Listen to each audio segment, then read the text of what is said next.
There we go. So it's May 3rd, and we'll officially welcome everyone to our second month of the Birdwatcher. You have to excuse me, my voice is still a little bit on the squeaky side from having been really sick. Still trying to get over that. Um, so I apologize for that.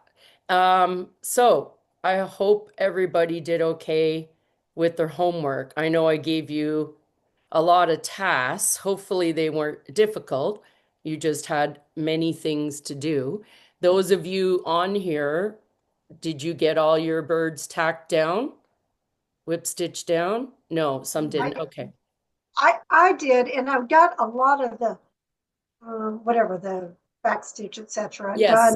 But there were some things, and particularly with the stem stitch, that I didn't do because I felt like something else should have been done before I did the stem stitch. Okay. Yeah, and Such that's as like fair. on the leaves where I guess it's a fly stitch. I don't know what it is, but probably the stem would be better to be done second. And there are definitely ones like that where it might make sense to vary the order of what I'm doing, and that's okay. Actually, that makes me happy to hear, Mavis, because I look at that as you're gathering an understanding of how to use the embroidery and layering it and so on. So that's good if you're making those choices to hold off. That's absolutely nothing wrong with that. And I wanted to talk about the fact that things don't always seem to match up in these instructions, what they write and what you see on the cover.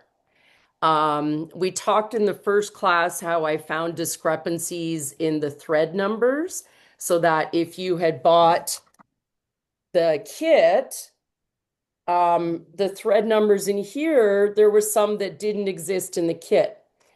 And I probably should point that out to Wonderfil because this is still from their original first run of when they did this in 2024. Yes, 2025. They started, they ran over those 2 calendar years. I probably should point that out to them in case they want to do a rerun of this and fix those issues up. So one of the things I'm going to point out is today we're going to be starting out by working on 3 stitches they mentioned, and it's the single stitch, the seed stitch, and the running stitch. Now, what I find interesting is I question some of the terminology in these folders. And I say question because I don't consider myself to be to that degree of an expert in embroidery that I could fairly say, yes, I know every single stitch you can throw at me out there. I've heard of every single stitch. No, that wouldn't be fair for me to say that. However, from my research, like I cannot really find a difference between a single stitch and a seed stitch. From all the research I did, they seem to be the same thing, sometimes called by 2 different names. So I will be explaining them as one stitch today, and you will see that. So on the chart I gave to you, um, for example, we will see the seed stitch was on our canary on block 1. Those little stitches up on his head, for example. Okay. You could also call that a single stitch. It's just one stitch randomly placed, okay, in relation to the other stitches. So then on block number 11, which is the bullfinch, they say to do a single stitch.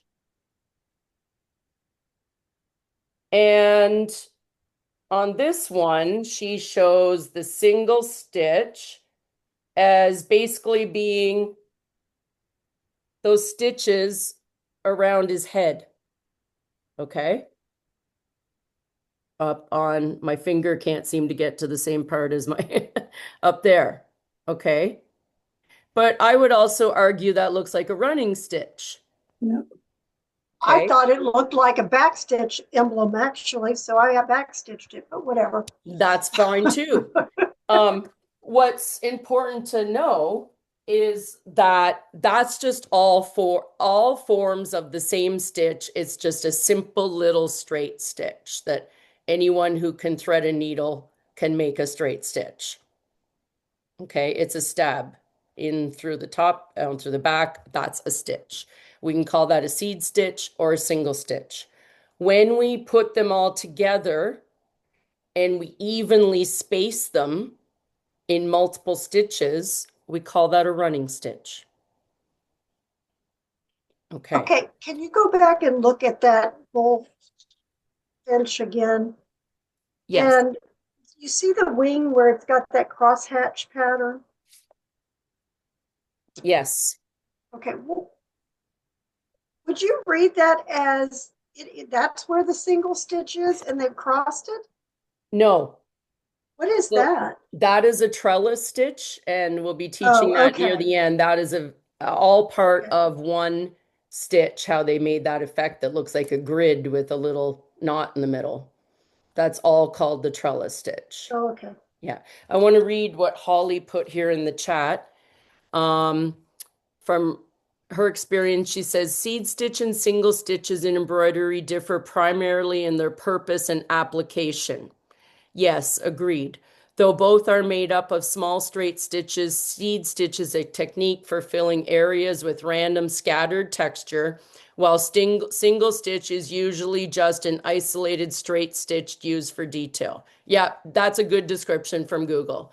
And that kind of matches the things that I had found too, Holly. So with that, let's just do, I'm going to flip to my other camera and let's look at the seed stitch, the running stitch, and so on. And I am going to comment on some of what Holly wrote there regarding texture and so on, and the uses. So let me just spotlight and switch my camera.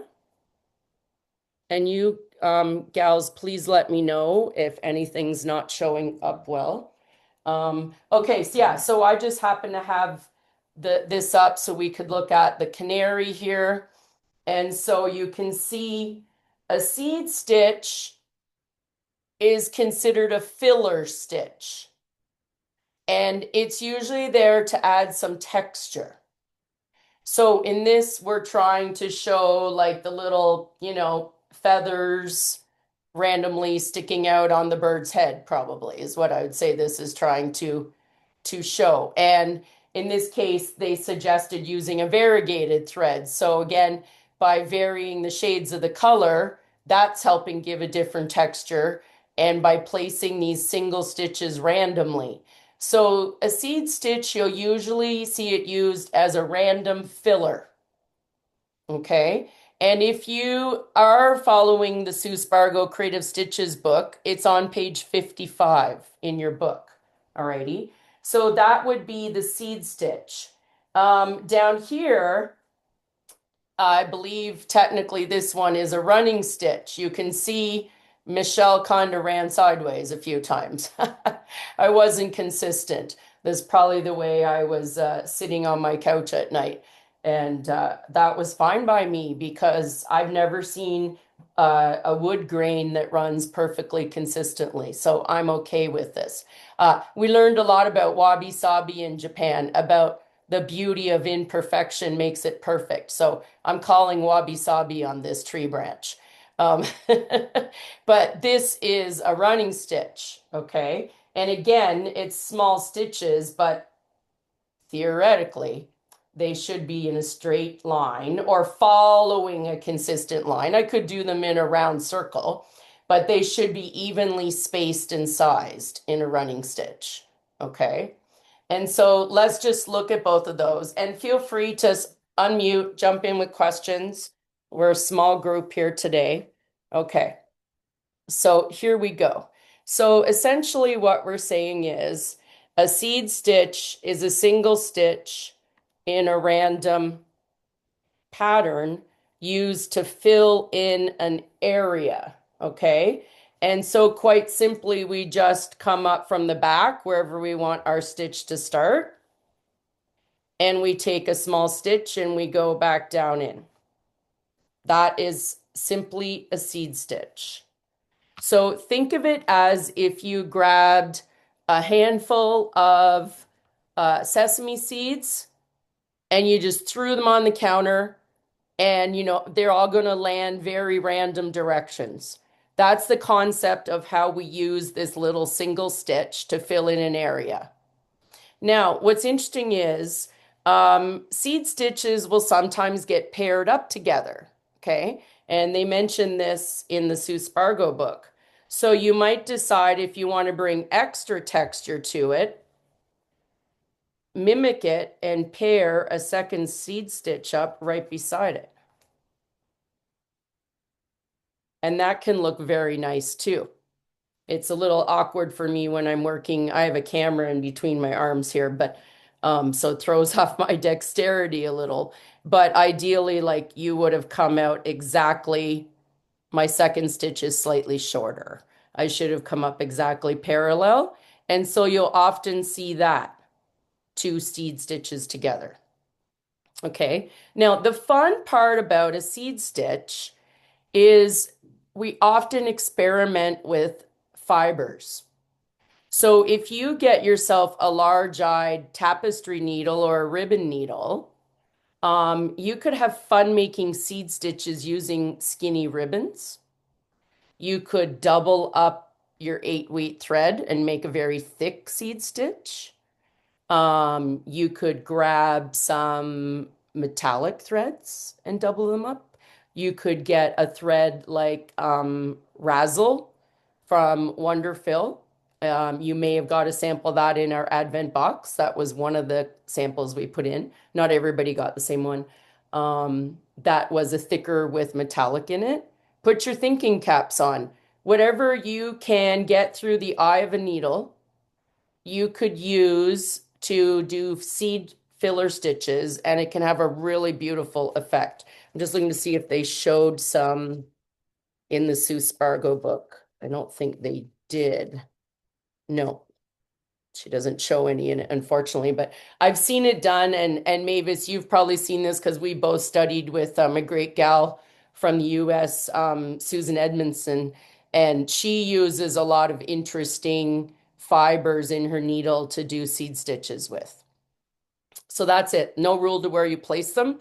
It's to fill in an area and give some texture. Okay. Versus a single stitch might be something you'd want to use more on a border. And I would argue, I like working right to left. That's just me. I would argue that if it's a single stitch, I could put them as close together as I want. It's not a running stitch, which says they should be evenly spaced in between and evenly sized.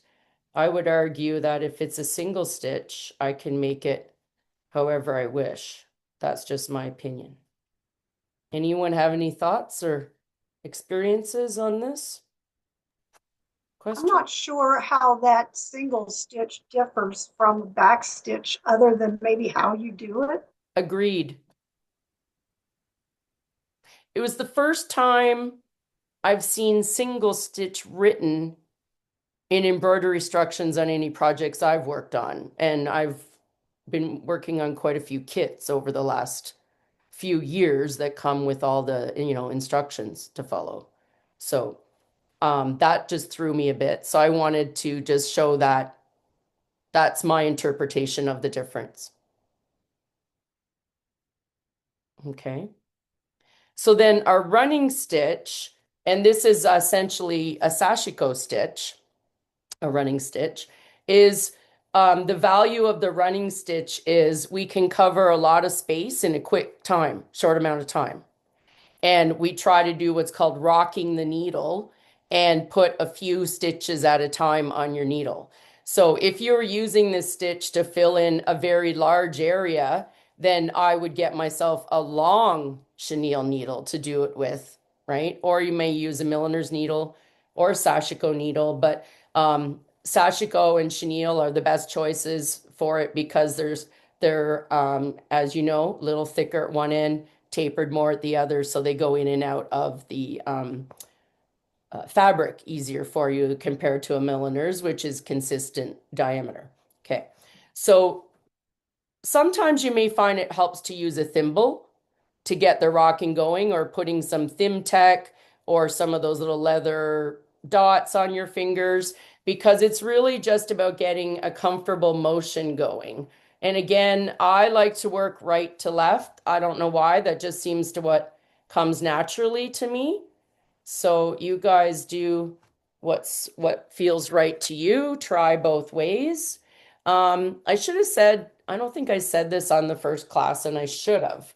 If you want to just practice your stitches, either get a piece of cotton batting or wool batting to practice in, or go to the dollar store and just buy felt sheets, because it gives you a consistency to stitch in that won't bunch up. You know, you need something a little thicker. Okay. So again, we come up from the back. I just put a single knot, and then you are kind of going to run, you're going to run your needle parallel to your stitching line. So if you wanted to, you could take your Frixion pen, or you could take your chalk, and you could accurately draw that line. So if you wanted it straight, you know, you would use a ruler. And if it's a curved line, chalk it in where you need it.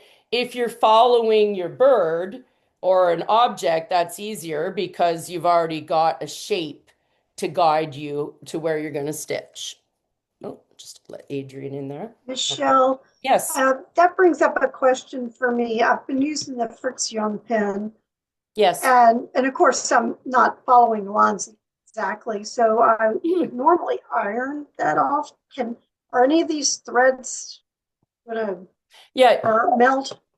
Um, no, well, so they are cotton and they're wool.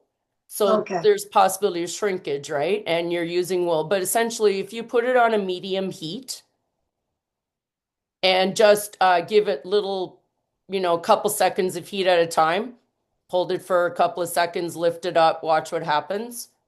And I used it on mine, and I just gently removed it with the iron rather than going, you know, full on 10 out of 10 heat like I would do on my cotton. Okay. Yeah.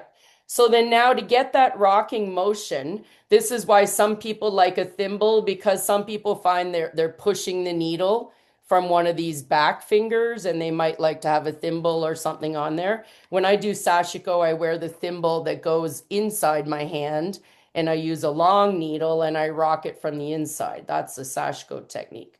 But basically, the trick is to look at that space. And we can look at, let me get my stiletto, look at how much fabric is on the needle versus how much needle is exposed in between. And that's how you see the consistency of your running stitch. You want it to be the same size. So the nice part about doing what's called loading stitches, where you put several stitches on your needle, is it gives you a chance to look at them and decide if you like that spacing.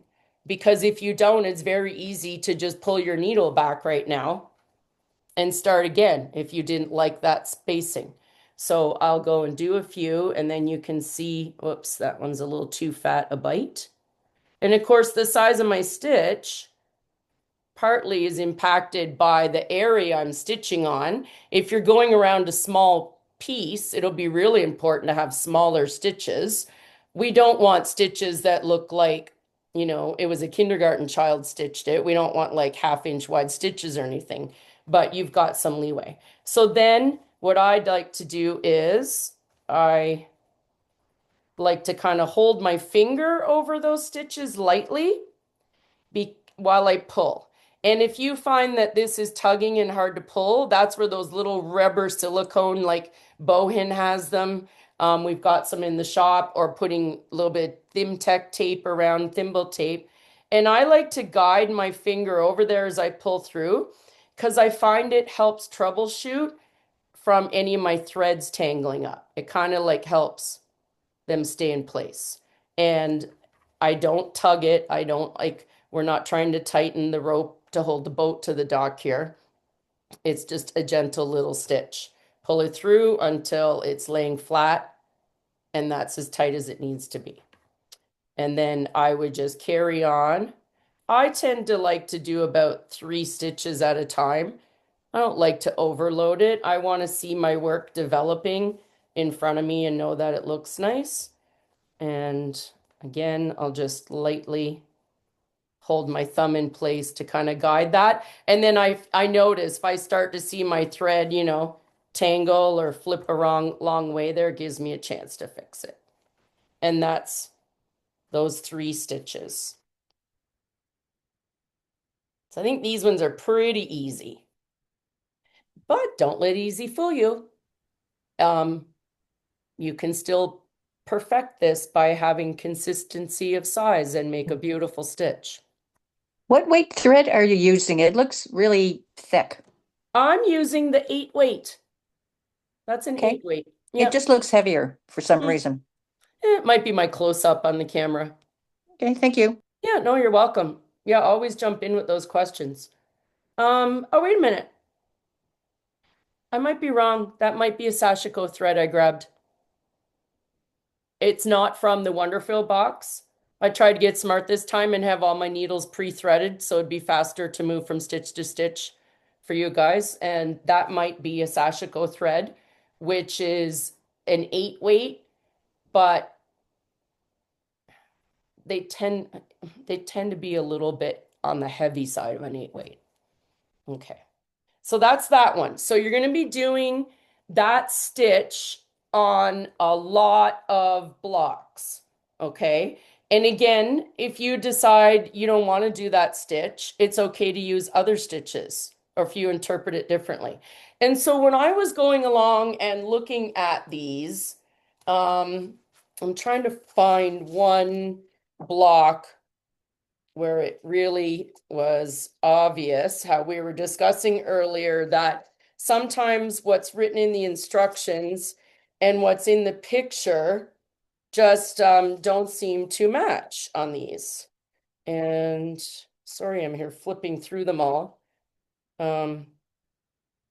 Because there was one block where there was a couple things missing and I wrote it down.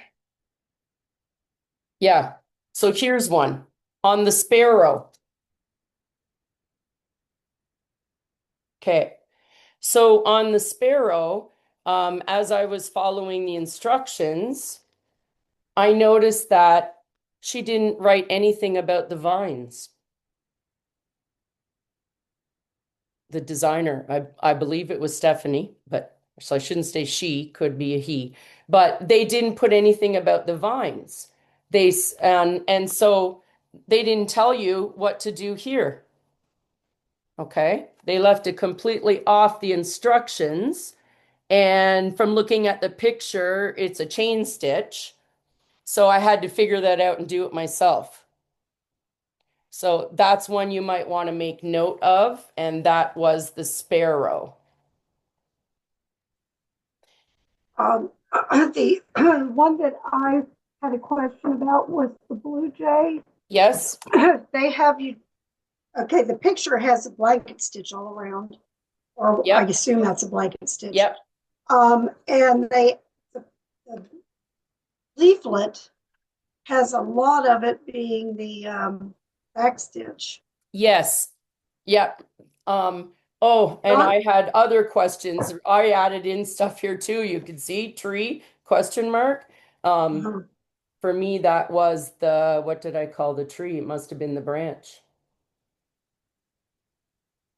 Yeah, they didn't say what to do down here. So, yeah, so it's inconsistent and out of our control, but we can look at it from the point of view that it gives you 2 options. But yes, it's a little confusing. I agree, Mavis, because when I looked at that, that is obviously the chain stitch according, or sorry, the back stitch according to the legend. But I wrestled with that and I was like, is that their tacking down stitch? And I'm like, no, that is definitely a blanket stitch. And so I believe I did the blanket stitch on, no, I didn't. I did mine by the picture and I just did a back stitch. So really you could choose. Okay, so with the back stitch, what I felt like the way I did it, I don't know that I did it right because it always fell off of the wool, Okay. and it was like you were stitching and ditching around it.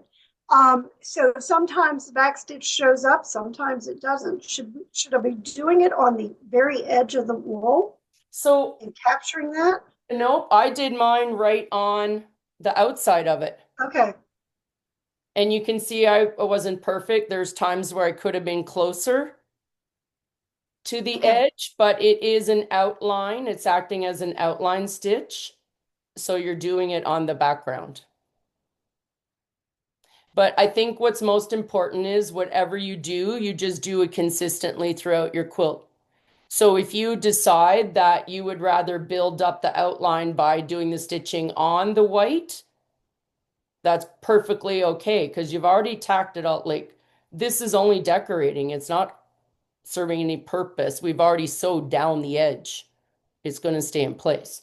So it's a decorative purpose. So if you want to do yours all on the top of the wool on the applique piece, you could, but just I would go for consistency if it's not too late. Michelle, Yes. is there any reason that why you couldn't do the blanket stitch on top of the back stitch for the blue jay? Nope, no reason at all. That would just add more nice texture to it Yeah, and yeah. bring more of an outline to your piece. Okay. I gotta say, I'm not thrilled with this. Yeah. Well, I find with a lot of my back stitch, it doesn't show up as much as I think it should. Yeah.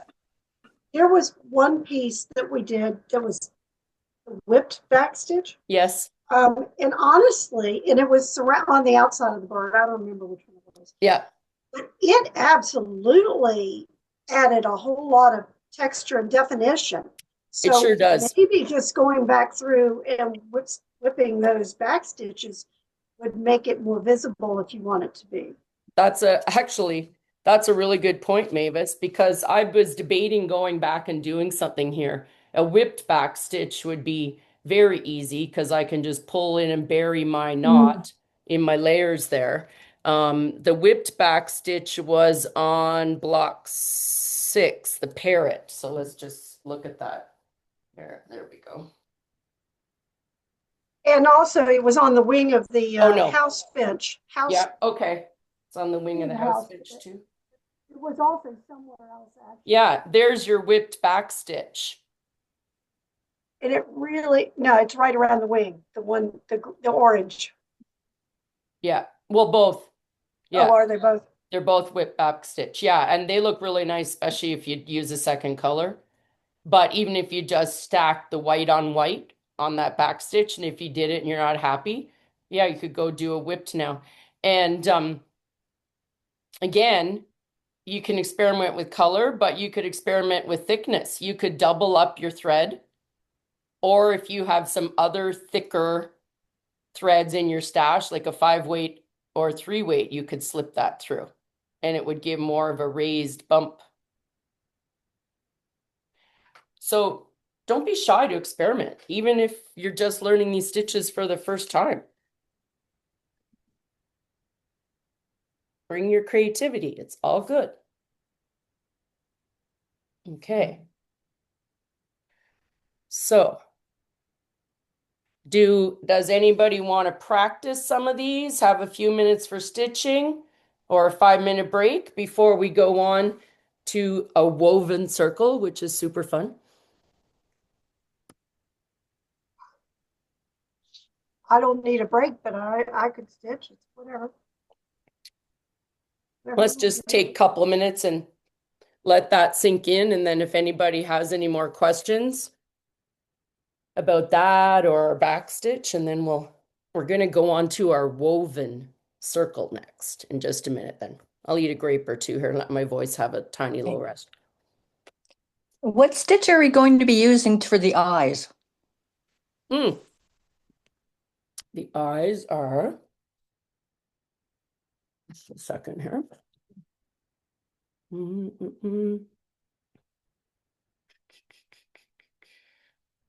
That's a good question. Oh, the eyes, yeah, to put on the little bit of felt. All I did was just tack the eyes down, and then I didn't even do a stitch around them. I just took my black thread and appliqued down the eyeball. She doesn't say anything special for the eyes in the instructions, or the pattern doesn't say anything special for the eyes. So if you wanted to add a little back stitch around it or stem stitch, you could do a tiny blanket stitch, but I think they're trying to just leave the eye plain and simple in the project. Okay, thanks. Yeah, you're welcome. At first, I thought that was like thread, and then when I found the little black pieces in the kit, I was like, oh. So, when you quilted that, I know it's just a meander. Did you do that on the domestic machine? Yeah, I did it on my Bernina domestic with my stitch regulator, but I did it on my domestic machine. Yep. Just meandered, took my I'm so time. not good. I'm so not good at free motion. Oh, I'm not good. I'm not comfortable throwing it on the long arm. I'm afraid of that wool. okay. But So I'm not there yet. you have a long time, but the other consideration is you could hand quilt it. Yeah, and I did that hand quilted piece. When we went to Hawaii, I took the hibiscus class, which is Yeah. all, and I had no desire to hand quilt anything. And I am telling you, that went together fast and easy Yeah. because I perfected that running stitch Well, with a long needle. yeah.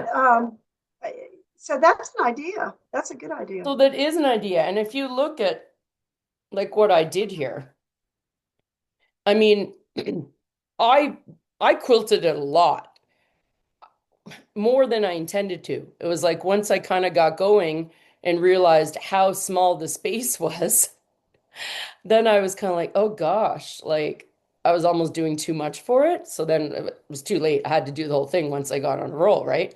And started on a block. But I mean, personally, I think it would just be lovely too if you just used a matching tone on tone thread like I did here, and you could just simply quilt Yeah, in the around ditch. the shapes just to hold it in place. And if you really wanted to tack down your blocks, I stitched in the ditch on all of these on my machine. So you could do that. That would tack it all down for you. And then you could just go and do some hand quilting with a fine matching thread or a monopoly thread. I don't know what that would feel like quilting with it because I've never tried it, but I would just get a matching thin weight thread. Did you do it as a quilt as you go? Sorry. Um, yeah, you could do it as a quilt as you go. You'll just, I guess you'd want to add maybe some sashing to make it easier to join the blocks. But you could do it as a quilt as you go and do one block at a time. Absolutely. You could hand quilt it as you go too. And then join all your pieces by sewing machine after with bits of sashing in between. We have options. Yeah, you have time. You can do some, those random times where you go down the internet rabbit holes. Look up some quilt as you go ideas. Alrighty, we're going to go on to the woven circle, which I love. It is so much fun. So here's an example of one right there on my pin cushion. Alrighty, and then we've got a few in our quilt. So we've got them here on the cockatoo. There's one. So they really make this beautiful raised circle, and often they'll be used as flowers because it makes a cool, like, flower head. Alrighty, so there's one. I know there's a couple more. Let's see what else we've got in here. There's some there. Whoops. Oh, I got a thread coming out. Gonna have to investigate what that's about. So we do two of them on our canary, which is block one. We've got some little ones down here used as berries. Okay, so they have a lot of fun uses woven with circles. I think that's all of them. Okay, so I'm going to show you how to make these fun little ones. And if you want to look at, if you have the Sue Spargo book, they're on page 117 in your book. And so essentially, these are a whole group of circular stitches, and they're all based on the same concept of stitching with a circle. And so you can just see some ideas in the book of ways that you can stitch using circle shapes. Okay. And so this is the one we're working on right now. And so I'm going to show you how to do this. Now, it's nice to be accurate. And so one of the things I do use is my Sue Spargo circle ruler. We have these in the store.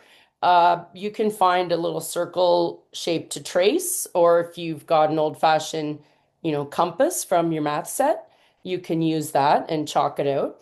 So basically, I'm going to exaggerate and do a really large one, but most of the ones that you're doing on your birds fall into this kind of half an inch diameter size is roughly what you're doing. So if you don't have a ruler like this and you want to mark it, there's another way that you could do it and essentially work on the concept of a square. So you just need, well, if I needed a better ruler with a square ruler, but essentially I can just chalk out. If I want a 1/2 inch, I would measure a 1/2 inch one way, right? And then center it. And then draw another 1/2 inch. Okay. And then basically you're going to roughly collect those lines to get your circle. That's another way you can cheat to make a close to accurate circle.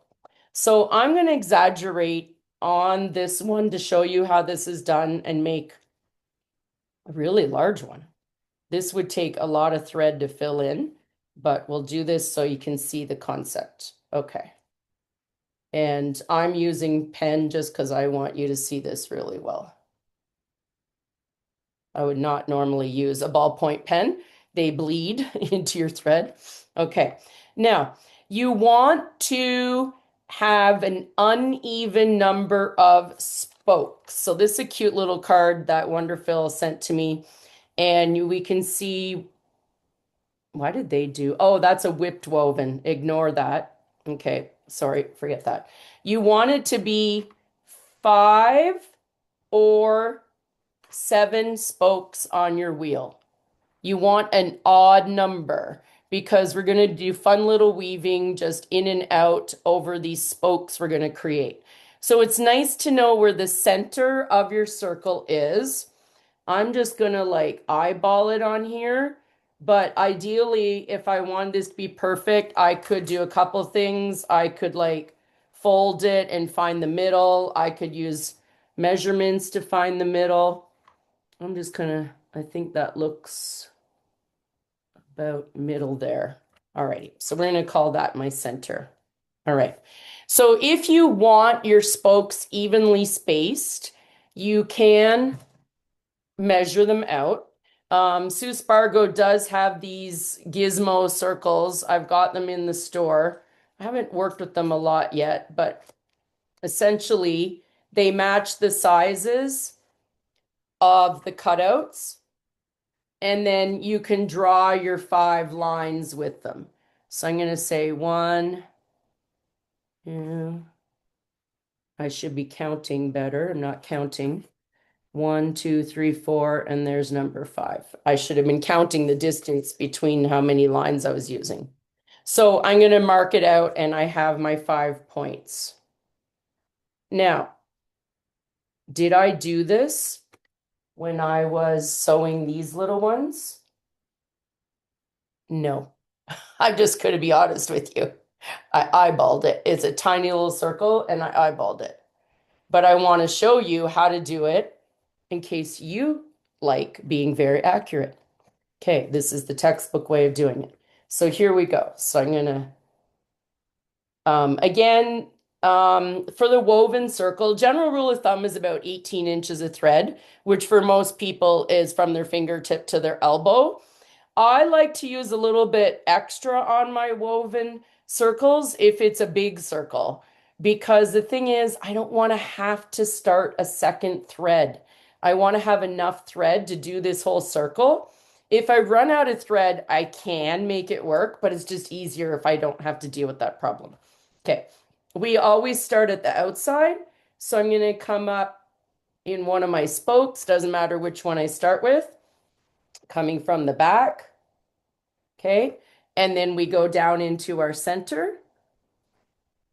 And that center hole, we're going to come back to it every time. Now, please don't pull this too tight because you don't want to start seeing that, right? You don't want it to be pulling on your fabric.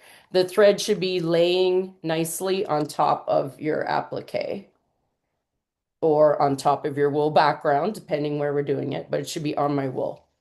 Okay, so pull that one. And again, don't pull too snug here. We're traveling a distance. Really important, you don't pull it too snug or you'll get that curling bit. Okay, and then I'll go back down right into that same hole. And take your time and be careful because, you know, you can split the fibers on that other thread. So just take your time and when you go through that hole to take a nice crisp. They're kind of almost stacking up side by side at the hole as I'm going through. So there's 3. And so this is not a difficult stitch to do, and it looks so cool. And what does make it look better is your accuracy again. If you get your spokes all nicely evenly spaced to start with, then it really does give you a nicer outcome. And so, okay, I can tell mine aren't perfectly evenly spaced. That one's a little bit big, but that's okay. So you see the idea there. All right. So now I've got my 5 spokes. I didn't cut my thread. I'm still at the back here. And now I'm going to come up in the center. It doesn't matter where, but I'm going to come up in the center right outside of where I stitched. Okay. So it's just on the outside of that center hole. And I'm staying as close to the center as I can. Because what I'm going to do is I'm going to start wrapping my thread all the way around. I'm going to go over, under, over, under, over, under the spokes. Weaving. Now, you could change your thread color right now if you wanted to. For some reason, you want to use a different solid. If you wanted to do that, then you would just knot this off. And personally, what I would probably do is try to go a little bit away and only take the, like, don't put my needle all the way through to the front. I would probably go over a little way and tie the knot to avoid getting too much thickness in my center if you wanted to change your thread color now. I'm going to carry on with the same thread color. So I'm going to come right up outside in that center. There we go. And then now all I'm going to do from now on is use the eye of my needle. So I'm actually holding the pointy tip between my fingers, nice and secure. And we're going to weave and we're going to go counterclockwise. So basically, I'm going to go over that thread and under the next one. So it's kind of just like skipping a thread each time. Okay. So now that one came under. And when I get started, I guide it in a little with my fingernail just to hold it in close. So you see now how my thread, it's underneath this one. and it's laying in between the two spokes, I'm going to skip that or go over it. So I'll go over it. I just want to kind of do this flat, so hopefully you can see better. Let me get my camera, there we go. The concept of how, see, I'm weaving and creating that circular shape. And so get that one snug. I do pull a tiny bit just to get it going to make sure that it's staying in there. Okay, and then again, so I'm coming out under here, so I'm going to go over that one and under. Now I'm back to the very first one I started with. Okay, and it's filling in. So now I'm over top of this one. So I'm going under the next. And that's literally all I'm going to keep doing. Whoops, I meant to use the back of my needle. So using the flat part of the eye of your needle is safer because then you're holding the sharp tip. So I'll go under and over, under and over. And it's just now I'm weaving this nice circle shape.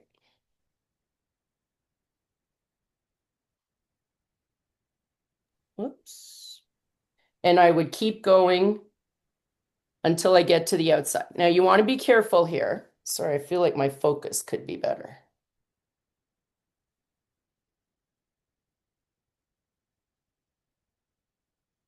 Nope. Guess that's, how's that? Okay. So what you want to watch that just happened here is this thread started to pull too tight and it was climbing up on top of my center. I'm trying to avoid that. I'm trying to continually wrap around and build outwards. I'm not trying to create like a tower of onion rings growing up in the center. Okay. Shouldn't have mentioned that now. That makes me hungry. So sometimes you've got to watch and you've got to coax it back into place. So I came out from under on this one. So that means I'm going over the next one. That could be used as the eyes on the bird instead of the little black felt It piece. absolutely could be, and it would be super cute. Yeah. You could totally change it up if you want to. Good way to So, practice it. yep. Yep. So could everybody start practicing one of these? So it's okay. You don't need to do it on your bird. Don't get stressed about drawing it out perfectly right now. Grab a scrap of batting, grab a something and just try the motion of doing one, okay? And I'm going to keep going with this so that I'll show you what happens when I get to the end. So I love doing these. It's very meditative and like it's not hard. You just watch as you go and keep making sure you're laying that fabric down. And again, this is where you can experiment with different fibers. I've seen this made with skinny ribbons. Really, really cute. So, you know, when you're out and you see bargain tables or you're in secondhand shops. Oops, I just went through my felt accidentally, so I've got to take my thread out. Okay. Yeah, it's a good thing you can find fun little things. I love going to the secondhand store. I find ribbons there all the time. And when I get them, I usually just, you know, sit them outside on a nice day and air it out a bit. And you can get some really neat things. Save all the stuff off the, you know, boxes of chocolate, and there's always cute ribbons on packaging. Michelle, could you demonstrate what happens if you underestimated how much thread you have Yeah, to go around it? let's do that now. We'll pretend I just did that. I'll just get this threaded again. Oh, I bought myself a new toy in Japan. I'm going to grab it.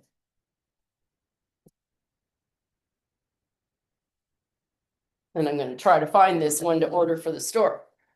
I like it. This is a big eye needle threader from Clover brand, so I'm hoping I'll be able to get it. And I got myself this new little gizmo of scissors when this was in a kitchen store. Isn't that cute? Okay, let me get this threaded. So essentially, if you run out of thread, you've got to have enough that you can go to the back and tie a knot. So we'll just pretend right now that I had run out. So what you want to do is you want to try to end on an over the stitch, okay? So if you see you're running out, make your plan, make your exit strategy so that you have enough thread to do what you need to do. So the next time you're about to go over, you're going to just put your needle down in there as close to the edge of your circle as you can so that your stitch is going to come over the spoke. Okay? So then I'll pull that through to the back. Just gently. And so now I've completed that circle. And now I can tie a knot. If you're worried about your knot not being close enough, there's a way to make sure that happens, is when it's laying flat. So I did the little twirl, do a twirl, pull it close and hold everything tight together. And then when you pull this through, that knot will be pretty close to being flush with your fabric. It's pretty close. And then I can snip that. Okay, so then that solves the problem of I ran out of thread. So now this is secure on the back. Still looks nice on the front. Okay, so now you're going to get your new piece of thread. And again, make a quilter's knot. Whoops. Didn't hold it enough. Okay, so I've got my quilter's knot. So now basically, I just want to come. So I just went over this spoke, correct? Which means I need to go under this one next time. So I'm just going to come up from the back, like right beside where I finished that stitch. As close to it as I possibly can get. I can actually back up and get closer. If it helps, go in and look at the back too. There we go. That's nice and close. So I'm going to come up right where I left off. And I know I was supposed to go under this one, so I'm just going to go under it. And carry straight on. Keep going counterclockwise, over and under. So that's manageable. Not that bad to do, but it's easier if you don't have to get into that situation.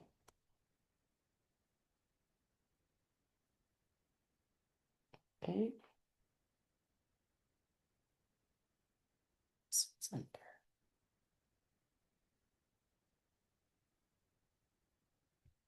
And so likewise, if you were doing one and you decided, hey, maybe I want to have fun and change the color as I go outward, then you could do what I just did now and use that technique to end your thread.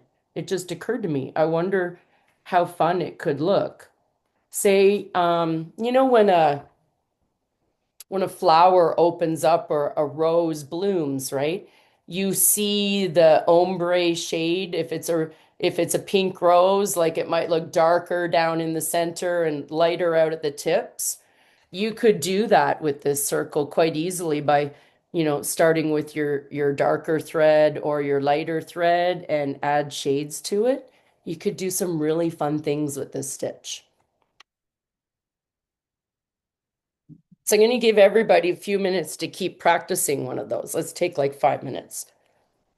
Or a variegated thread. Mm-hmm. So in it, like she uses the variegated on that one. That one they had us use the variegated. Looks really pretty. Where's another one? Oh, that one was a solid one on the cockatoo. I love using variegated stitches on for the woven one. That's usually my favorite go-to choice. What did I do on this one? I did solid orange on that one.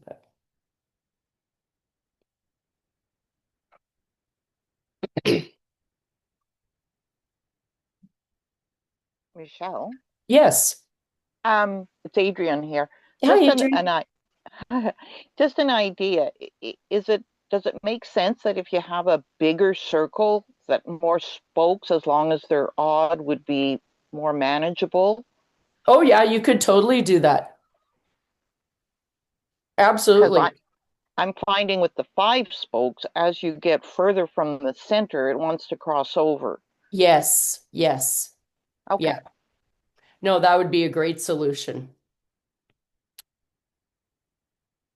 In fact, I'm curious. You could even make some of your spokes a different color. You could do like the 5 spokes and then go back with a second color and add in like 1, 2, 3 more or something. Like you could play with your spacing. There's a lot of fun, creative things you can do with this stitch. And yeah, this is an exaggerated, honestly, I don't recall if I've ever seen a woven wheel this big in a project, like when I've gone to quilt shows or looking at patterns. So this is just, I did this as an exaggerated size, so it'd be easier for everyone to see what I'm doing.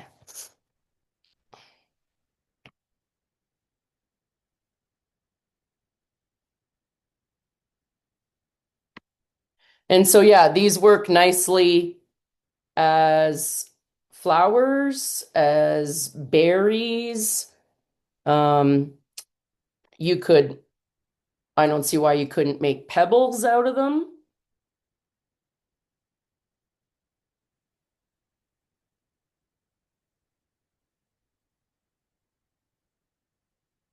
And, you can do joining things with them.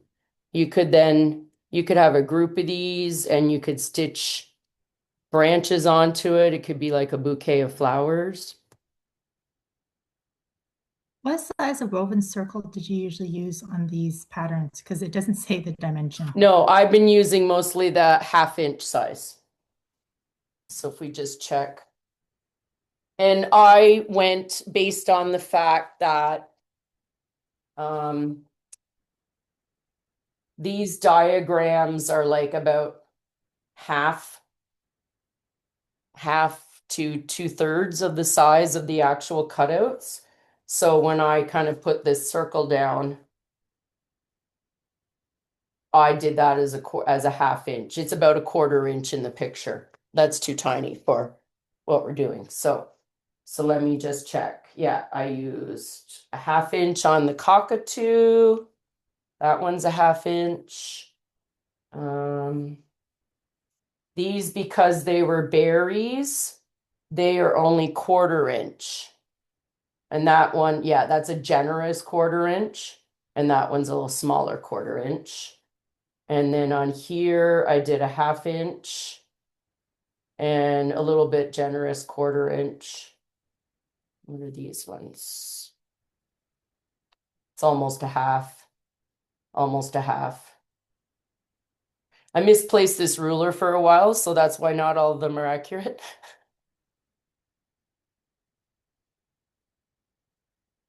I think there's another one. Is it knots? Okay, yeah, that's all of them.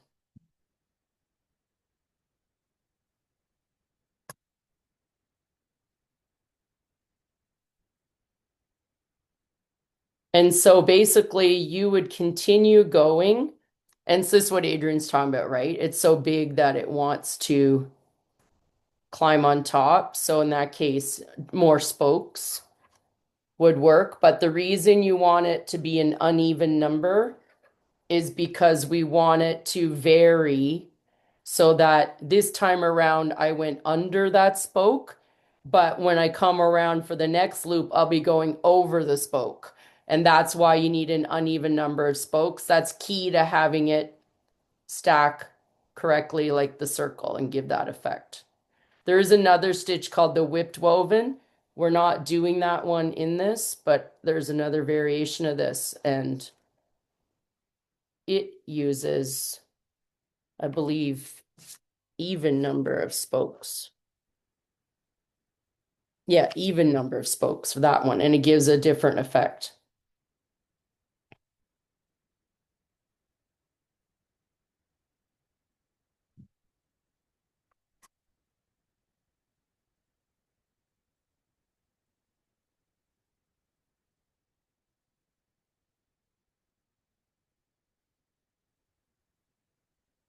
Don't be shy if questions come up about anything here you've been working on. Just chime in. I put this question in the chat, but I'll say it out loud. Yes. In the canary around the branch, it says to use the EN29 color. So Yeah. that's a 12 weight. Is it okay for us to be switching weights like that, or does it Yes. matter? So she did that. I'm assuming they did that because of the texture effect. Sorry, I missed that question. When I looked at that, I questioned it too, but then I just trusted it, and it is just so that the doesn't stand out as much. But again, don't be shy to make your own variations. If you stitch that and you decide that's too dull, I don't hardly notice it, I want to notice it, then it's okay to go over it again with a thicker thread or stack another row of stitches on top of it using the same thread or double up the thread.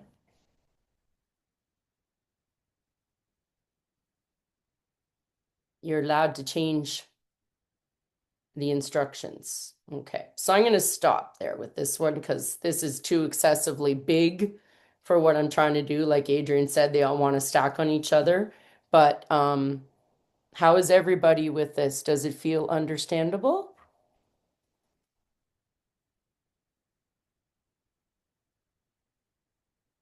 Yep, some thumbs up, some nods. Okay. And then basically when I would be at the end, I would be finishing out near one of my spokes. So I would just keep going around, around, around till it's as full as I can get it. And then wherever I land at, essentially, I'm just going to go down to the back I'll be on an outside edge by now, and I'm just going to pull it through, and then I'm going to do that tie off. One loop, hold it flush as close to my felt as I can, but not tugging it, and just complete my knot there and trim that away.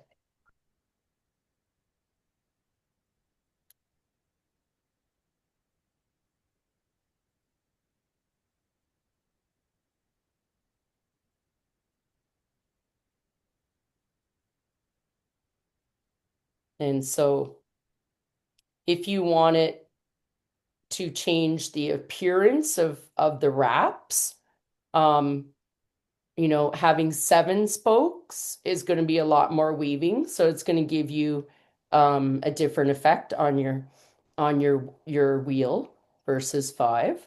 So don't be shy to play with the number of spokes. You just have to remember the key thing is you need an odd number.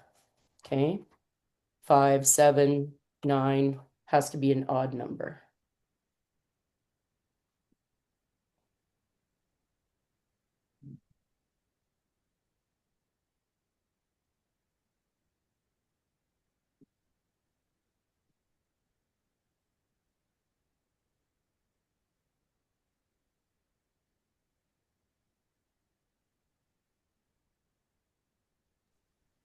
I'm looking at the instructions in the hand embroidery book that was in the Advent box a couple of years ago. Yes? And they call it's a circular Rhodes stitch, Yes? which is not, I like yours a whole lot better. Well, it's just I mean, it's just different, slightly stitched probably, but thank you. I'm glad you like this one. Not mine, Yeah, but because theirs is going right from like the top right down to the bottom stitch oh, yes. and going around that way. And it's just, no, too complicated for me. Yeah, I like how this one comes back to the middle. And so like when you look in the Sue Spargo book, it makes it very clear doing that. And I just find it easy to follow that way. And she does some really neat stitches. But if you want to look at the whipped woven, this one, because just to show you the difference between what they call a woven, what we just did, and a whipped woven. So this little one here is a whipped woven. And then we've got the woven. So let me pull them close together. Hopefully you can see the difference. When I use an odd number of spokes, it creates a circle that stays an even thickness all the way across, and it just keeps winding its way out and out and out. It's kind of like, taking the coiling a rope, laying flat kind of concept. But when you do an even number of spokes, what happens is you're always going over top of the same spoke and under the same one. So it's going to create a thickness where you're going over top all the time because it's building on it. And so then you get this effect of a raised line. Okay. So just a different stitch to create a different effect. But I got confused a lot between these two at the beginning. I didn't completely understand they were two different stitches because the technique used is so similar, but it's as simple as that. Odd number spokes, even numbered spokes creates a very different effect. Michelle, if you were doing a bigger one, you could probably do a French knot in the middle. Oh, and absolutely. And then do your woven. Ooh, that would look lovely. That's a great idea. You guys are coming up with a lot of wonderful ideas. I've seen the whipped woven with little with a bead put in the middle. Seen that done too. This book does have a section on beading, I believe. The ribbons. So here's an example of how to make a ribbon rose. It's a different concept than the woven wheel, but just to show you what looks like using different kinds of threads. And there was another one.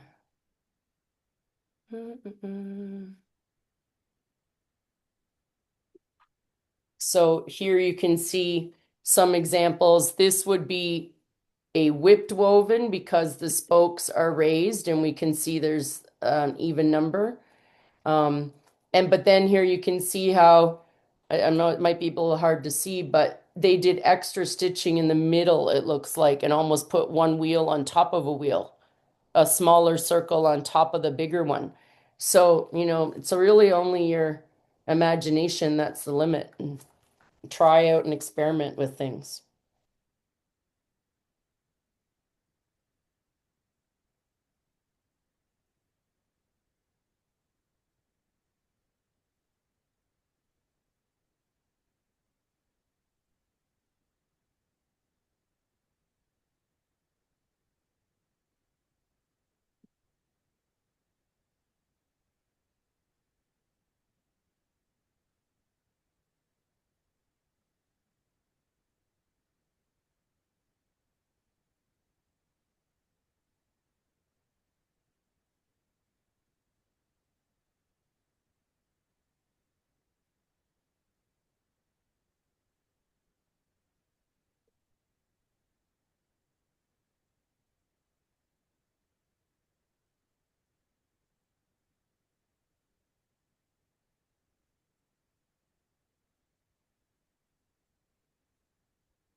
So in a moment, we're going to move on to the fly stitch.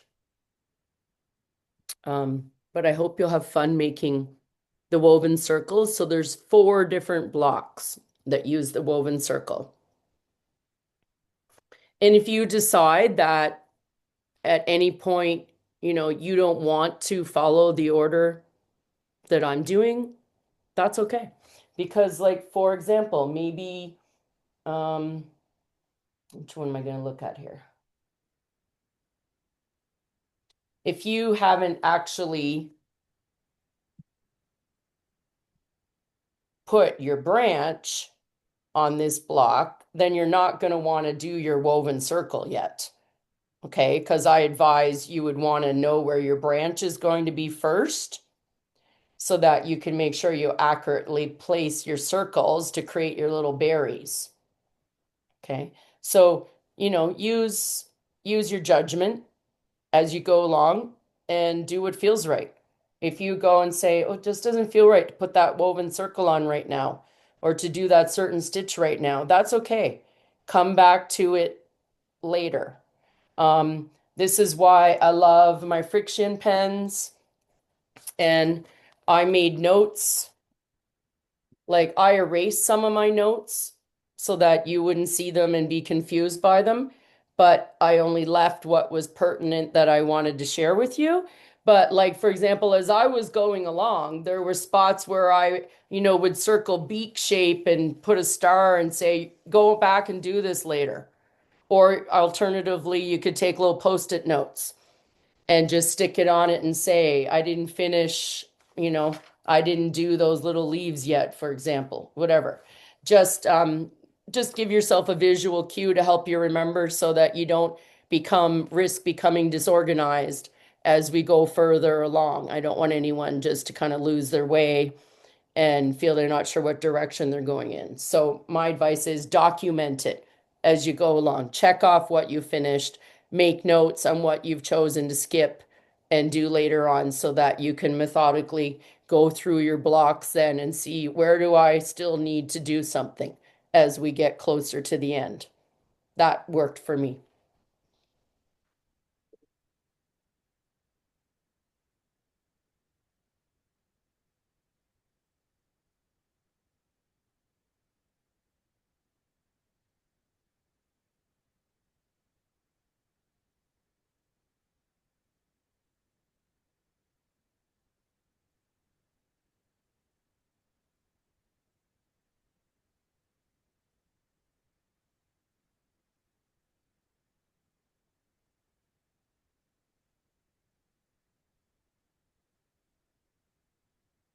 Does anybody need a bathroom break? We have 45 minutes remaining, and we're going to do fly stitch, and we're going to do a Pekinese stitch today. And that's what we have left. So why don't we say we're going to start those at, what time is it? 11:55. We'll say 7 minutes. So you can stitch, we can chat, visit, or if you need a little step away break, that gives you 7 minutes. Michelle, are we doing the closed fly stitch or the open fly stitch? We're doing both. Okay. And it's another one of those where I found a lot of different terminology. So we'll chat about that for sure. Okay. While we have a break, I have a story to tell you. Oh yeah, please do. I really enjoyed making There She Blows. Oh, good. And I decided she didn't belong in Ontario. She belonged on the West Coast. Okay. So I sent her to my niece with a card that said she belongs with a good family on the West Coast. And I checked, I was doing the tracking, and according to my tracker, it had arrived, and I didn't hear anything from her, which is unusual. And I sent her a text asking, did she receive it? Was it sent to the wrong place? Did a porch pirate get it? Yep. And she said, she did some investigating, and it was being held hostage by her family because her birthday was around that time. I never send birthday gifts, it's always cards. So I Yeah. sent her a message and said, well, glad it arrived, but it's not a birthday gift. It's a just because. Yeah. So she got it out of prison and opened it and loved it Oh, and that's found nice. a spot for it on the wall. And she said, at least she doesn't smell. Ah, like a real one. Yeah. Yeah, yeah. So she's in a good home in Victoria. Oh, that's really nice. I Yeah. love that block. It's just so cute. Oh, it was fun to do. Yeah, I actually just put in an order for a whole bunch of his patterns to get stocked up better, and I pre-ordered some of his newer ones that the distributor is still waiting to get theirs from him.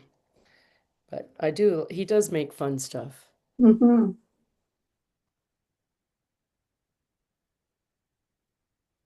It's nice to have you back from Portugal. Thank you. I mean, it's good to come back, but always enjoy it there. Our weather wasn't the best. It was still We better had, than ours.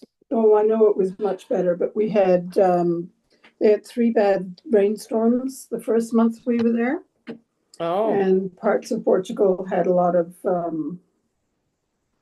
damage, but we didn't where we were. But I mean, it rained. We were still able to get out and walk when it wasn't raining, but we played a lot of cards with our neighbors, so that was good. that's good. Kept ourselves busy. Yeah, And that's yes, the it main was thing. still better than here. Mm-hmm.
When I was in Japan, in the port of Osaka, there was a park right beside the cruise ship terminal, and the cherry blossoms were still just hanging on. Um, it was probably the last couple days of the season.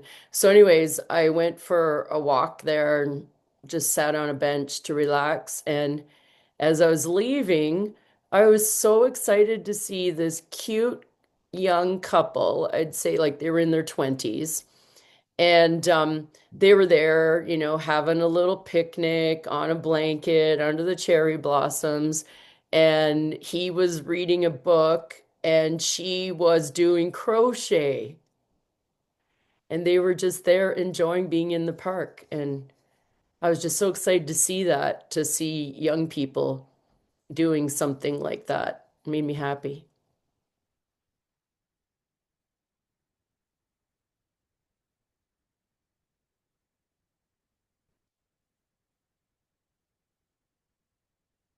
Okay, it's 11:55, so let's hop on to the fly stitch. Alrighty, so if you are using the Sue Spargo book and you look up fly stitch, you've got two choices in your book. You've got this one that's called the fly stitch on page 127. Okay. And then you have the closed fly stitch on page 58. Now, here's what, again, something I'm still trying to understand with this Birdwatcher pattern is the fact that they refer to a closed fly stitch, an open fly stitch, and a fly stitch. I cannot find a difference between a fly stitch and an open fly stitch. Sue Spargo doesn't use the term open fly stitch. And I'm open to any other interpretations or information or knowledge you guys have. Please, please don't be shy to share it. But from what I can see is fly stitch and open fly stitch are one and the same thing. Essentially, the difference between a closed and an open, the closed one, we start by creating the vein or that straight stitch in the middle, and then we proceed to add on what looks like a V shape. Okay? And then when we end this, we can bring it down and do a long tail or we can do a tiny little short tail. It's our choice how long the tail is. Okay. On the fly stitch, we do the opposite. We start by making the letter V and then we add the tail. And again, the tail can be a long tail like here, or it could be in a short tail. So the key differences between the two stitches is that when it's closed, you're always going to see this straight line in your closed fly stitch. And so, for example, I'm going to pull up the quilt. We're using the closed fly stitch to fill in a lot of the wings. This is a stitch often used to fill in leaves. There it is again. Okay, so we get that tail, stem, however you want to call that straight stitch, is above the letter V when we look at it at the beginning of the stitch, wherever we started. It's above my V. Okay, whereas when I have the open one, I like to think of it as arms wide open, but nobody's coming in for a hug. Okay. This closed one is like arms wide open, someone came in for a hug. So it's going to close it up. This one, I think of arms wide open, nobody's in there for the hug. So that extra stitch goes below. And I can make it a long stitch or I can make it a teeny weeny stitch. And so here's some more examples on our quilt. Just bear with me here while I turn it around. And we often see, so we'll often see that the closed fly stitch, we'll see it usually like a whole bunch of them in a row. Whereas this open one, we'll sometimes just do random ones and stop. So an example of that, I know there is a bird that shows both on the same one. Just bear with me here. I'm looking for it. Okay. Well, there's an example of our open fly right there. Okay. So if we compare it to the card, the way we made this stitch is we came up here on the left. Well, we got a glare. Sorry. The light has changed in my room. I might have to go and adjust my blind. Okay. So our needle came up here at this point on the left, over to the side, and then down. Okay. So it did this, come up one, go down, and then instead of making this long tail, I just stopped it right there at the bottom of my letter V. Okay. I could have pulled it out and made a long tail, but that wouldn't achieve the effect of trying to look like the feathers on the bird if I put this long tail down here and turned it into a letter Y shape. Okay. I left it as a letter V shape. So with this stitch, I can decide how long I want that bottom stitch to be. And so it's really helpful in making different effects. Okay. So often the one we call the open fly stitch, they're detached. Okay. Kind of think of like your seed stitches. It's just random stitches to fill in an area, and they're all detached. Sometimes they go side by side, but they're still detached.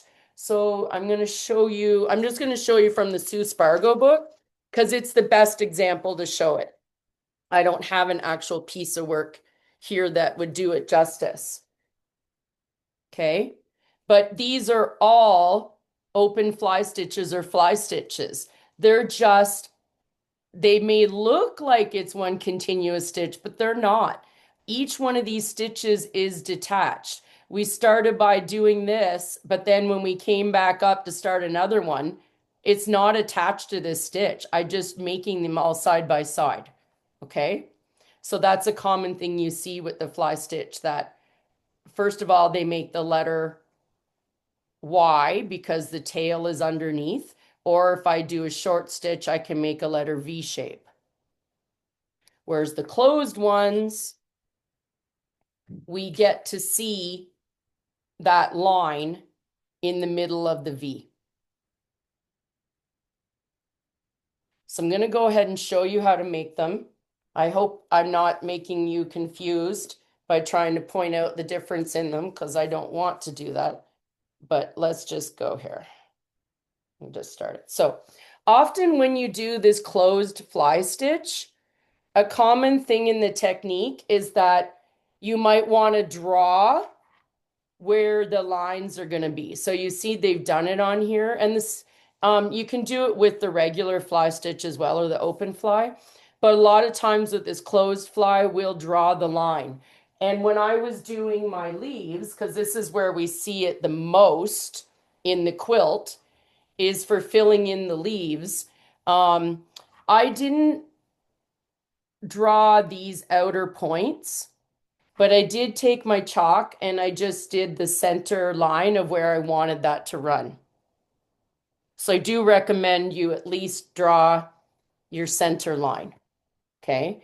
And the nice thing about this closed fly stitch, it gives you a nice run of consecutive stitches, but so this line is consistent. We're always coming back to that line, but we can have fun deciding how long the stitch is on either side of our lines. So it's a fun way to work with curves or odd shapes.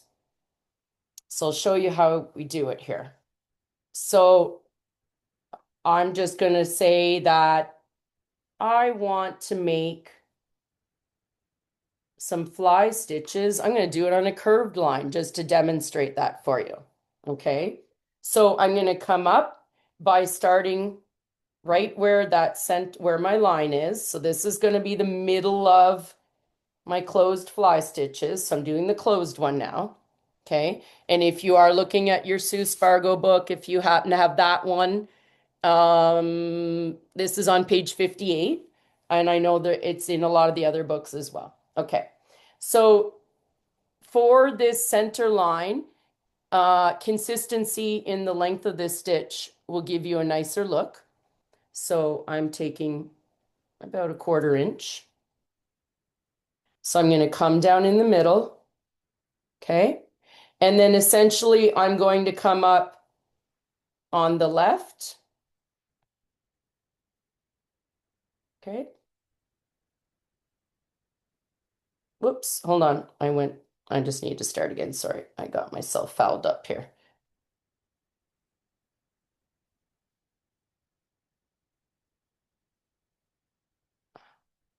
Okay, sorry. When I take this bite, that stitch, I'm actually coming up now to where it's going to be. And I'm coming up to the same height as where I came up through the back. And by taking this bite and putting the needle through both holes, it's easier to tell where you want to come up to make your stitch. That's why I took my needle off before I'd gone all the way through the back. It makes it harder to know where to come up. So I'll do that. Okay. And then go back over to the other side. And I'm coming up right in the middle of that. Michelle, what are you doing? My brain's not working right now. My apologies.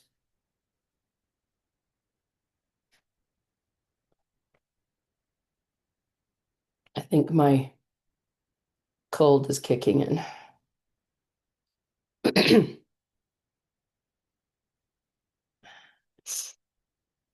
Sorry about that. Just bear with me.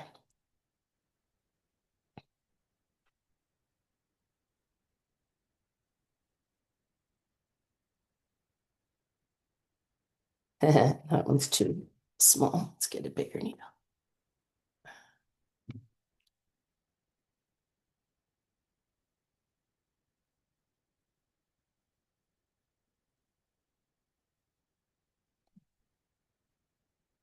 Guess I'm trying to do everything the hard way today.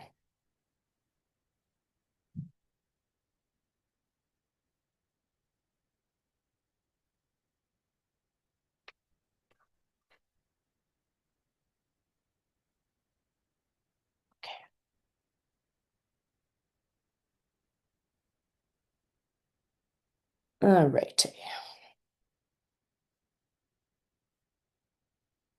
So we go down, we're going to come up. Okay. And then we want to make sure our thread is underneath our needle.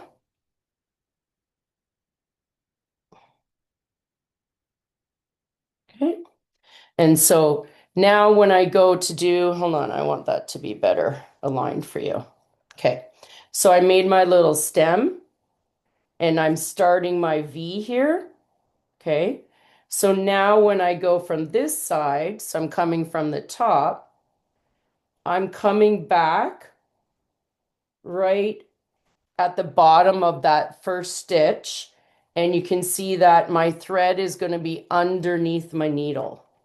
And I'll do a few so that when I pull it through, I've created the letter V with the stem in the needle, stem in the middle. So it's like arms are open and somebody walks in for a hug. Okay.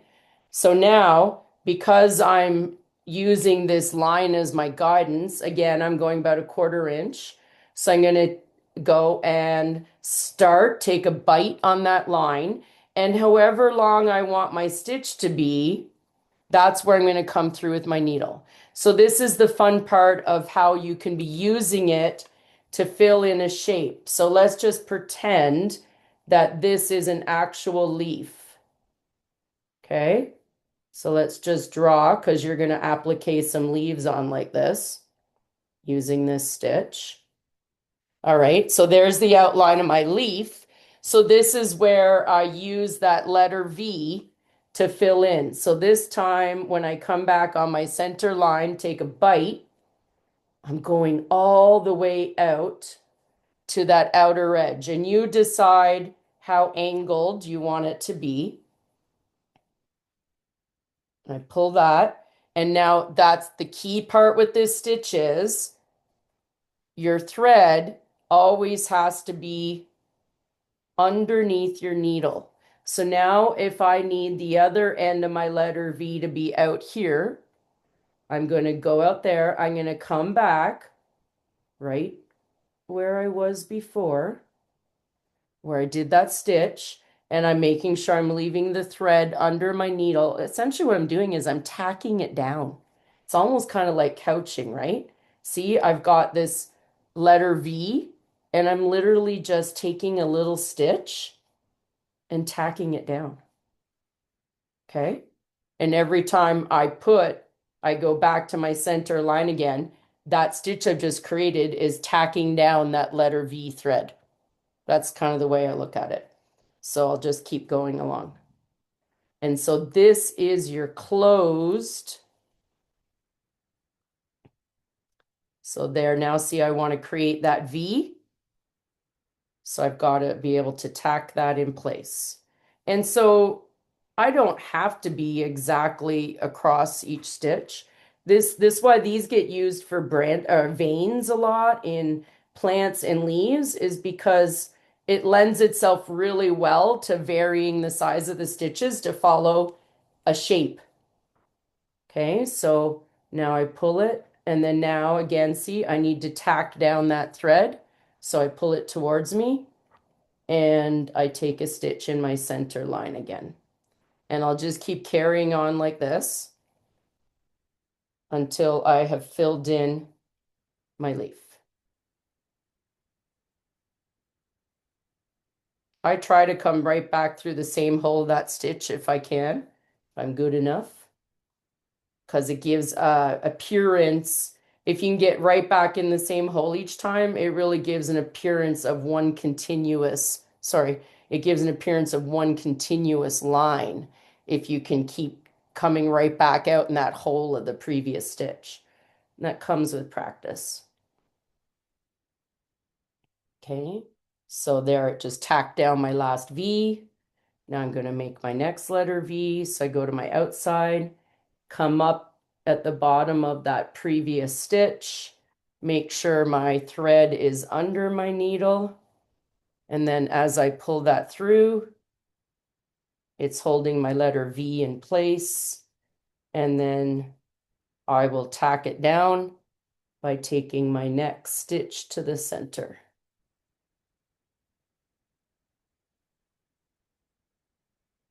And so this is what is called a closed fly stitch. And it's most often used to fill in a shape. And then I'll show you how I end it.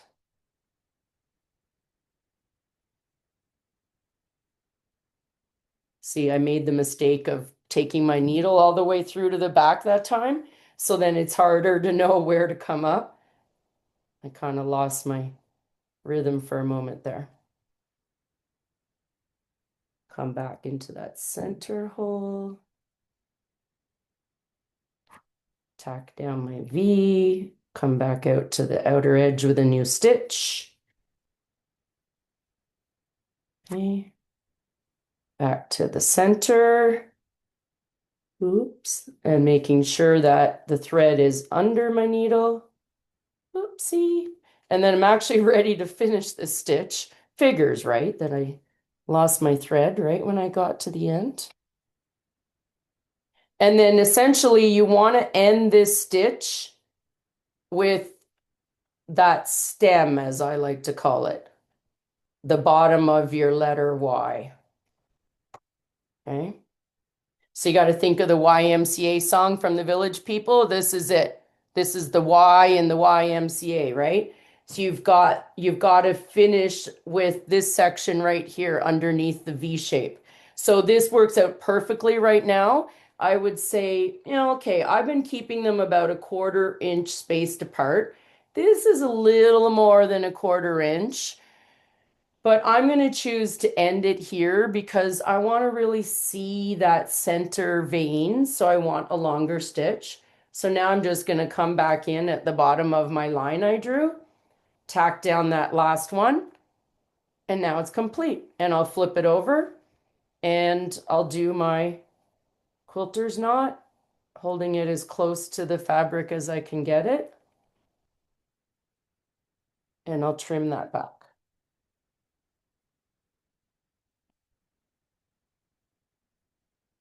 And so this is the closed one.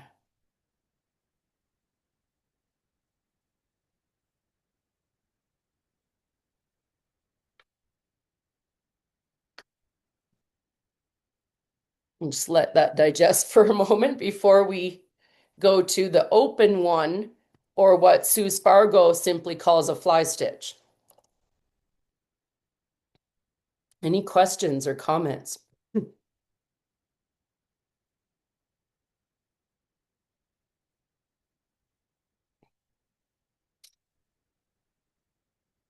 Okay. So for the open one, this is the one that you will often see used as an outline stitch or as randomly spaced stitches, kind of like we do with the seed stitch. So an example we had showed earlier. So I like this comparison, so I hope it kind of makes sense for you.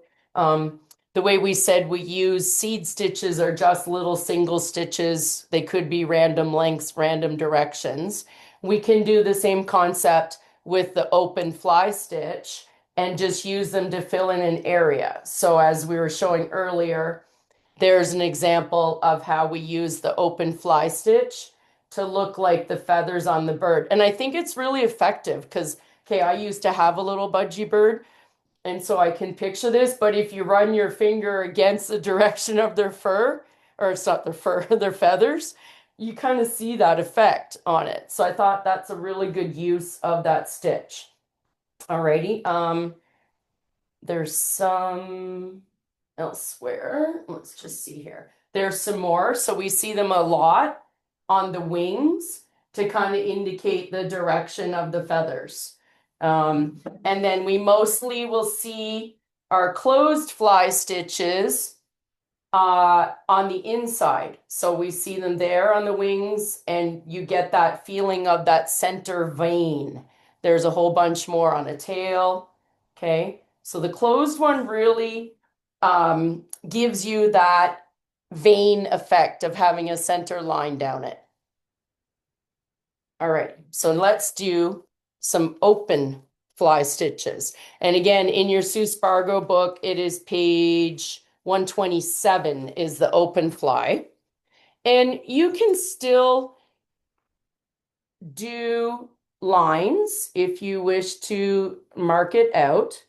And again, this is the one I'm calling open or just the plain fly stitch. Alrighty. And the difference with this one is where we started with that center line, we're doing the opposite this time, and we're making the letter V first and the center line last. And you're going to use these to make the beaks on your birds. I should have mentioned that. That's really important. These are how they created these cool looking beaks with all of these open fly stitches. So they do it and you vary the shape. This one's a little more challenging to do on the hummingbird because it's longer and skinnier. It's a little more challenging to have them lay flat while you're doing it, but then it all came together and worked out. There's another little one. Okay, so these are all your beaks. Okay. Michelle, Yes. when you read their instructions, I'm looking at the canary, Yes. and it says for the beak, you're using the closed fly stitch. And when you're doing the leaf, you're doing the open fly stitch. But what they use, say, for the open fly stitch looks like your closed fly stitch. I know. Yeah. I apologize because I found it confusing. I And don't so, think they had anybody proof that, is what I Yeah, think. no, I don't think they did. I found I really had to rely on the pictures on the covers yeah, yeah. is what I went by. And basically, they did videos and they showed the stitches. I didn't take time to watch all their videos. I'm like a real believer of Sue Spargo, and I've always found her directions understandable to me. Yeah, So what I did was I was looking up the stitches in the book and comparing the terminology they used with what the stitches looked like. And so that's basically where I'm teaching you from. okay. And I'm sorry if that's confusing, but I disagree with some of the stuff they've written in there. Like, I think it's errors.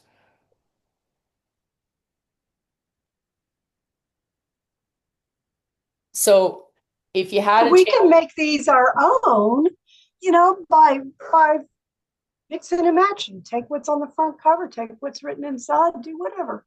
absolutely, we can look at it as a blessing in disguise that you're going to be forced to make some decisions, I guess, because of the inaccuracy of the information. Okay. So for the open fly, or what Sue Spargo calls the fly stitch, this time we're starting from the letter V part. I just need some more thread here. I'm going to grab my brown because the odds are, unless I make branches, I won't be using a lot of brown in my work. You know my feelings on brown. No offense to any brown lovers out there. I'm not a brown lover myself. I bought a game for my stepdaughter when I was in Japan. I had so much fun at the 100 yen stores. That's like the dollar store. And it was a poop game. It's a little plastic toilet with little catapults that you put little plastic poops on, and you have to get them into the toilet. And the game was called Poopy in English, so I had to buy it just for fun, seeing we all joke about Poopy Brown at work. Fun for all ages. Yeah, we're gonna have a little contest. See who can do the best at the game. Okay, so if I wanted to mark my dots here, I could. So again, I'm going to do an exaggeration so that you can see the stitch easily. But essentially, I'm creating a letter V, and I'm going to tack it down. Okay, so I'm going to come up from the back at the left side of my stitch. I'm going to pull that all the way through. I want that letter V to happen. So I'm going to go in here. And when I come out again, just like we did on the other stitch, I want that letter V, I want that thread under my needle so that when I pull it through, I'm essentially forcing my thread to sit in a letter V shape. Then, depending on the look I am trying to achieve, there's two ways I could tack this down. I could tack it down just like we did on the closed and give it a long tail, and it looks like a letter Y. But essentially, I wouldn't do that to create a long vertical piece because it would make more sense to use a closed fly. But why might I want to do that? Well, maybe I'm going all the way around a circle. So this is an open fly stitch where I made that bottom stitch really long because I'm using it to go edging around a shape. Now, in this quilt, it's predominantly used with a very short tail, or you can't even really see a tail, so that the stitch just looks like a letter V and it doesn't take on that letter Y shape. So now this is one stitch. It's a detached stitch. I could make another one to the right of it. I can make another one to the left. If I want to create a row of stitches because I'm going around a shape, then I would just decide where I want the next stitch to start. If I want to go back in that hole right here, I can do that. If I want the stitches that closely together, I can do that. Okay. And in this case, if I'm using it to border around something, I probably do want that. And then again, I would come up in the middle, wherever I want that V. But now if I'm making the beak on my birds, I don't even want to see a little stem there, do I? So I'm just going exactly on the other side of the thread so that I'm just tacking that down. And that's how I end up having a shape that looks like a V instead of a Y. So now I'm going to show you how they do the beaks. And the beaks take some practice, because if you want all of your threads to sit nicely side by side, then you've got to be bringing your needle up as close to that previous thread as you can each time. So it will take practice. So this is what I'll do. Now I'll go back to the beginning. And maybe it would help if it looks like we have a head. So let's pretend, that's my bird head, okay? And I'm doing a beak on it so that we know how far to go with our stitch. Okay. So I'm going to come up right beside the last one. And I find it easier to stitch looking at it like it's a letter V. I find it too hard to do it sideways. Well, I guess this is sideways. I find it too hard to stitch with it looking the direction of the bird's head. So I do this. Okay. And then again, I'm coming up right beside the other one. And then the key is when I want to come out, I'm coming out like just before my first thread I stitched down. And then here's what I've discovered makes your beaks look really good. There's not much space here, but there's a tiny little bit of green felt showing between that first stitch I made and the second stitch I'm working on now. And if I can put my needle down right in between those two in that tiny little space, that's how you get your points all lining up. Tug that in. Okay. So literally we're nesting each open fly stitch just inside the other stitch, butting up as close as we can. So try practicing some of those. And so again, this is a detached stitch. Every stitch is completely independent, and that's the difference, one main difference between the open and the closed. Okay, so you can see I'm exaggerating, but I want you to see how it's caught the thread. And then go right down in that center. So something you could do if you wanted to feel like you were getting even better accuracy, there's nothing stopping from you from stitching, or excuse me, drawing that middle line. So when you have your beak, I drew the shape of my beak on with my marker first. Okay, and there's bird's head. If you wish to, you can draw that line, that center line to the point, if that helps you for when you're tacking it down.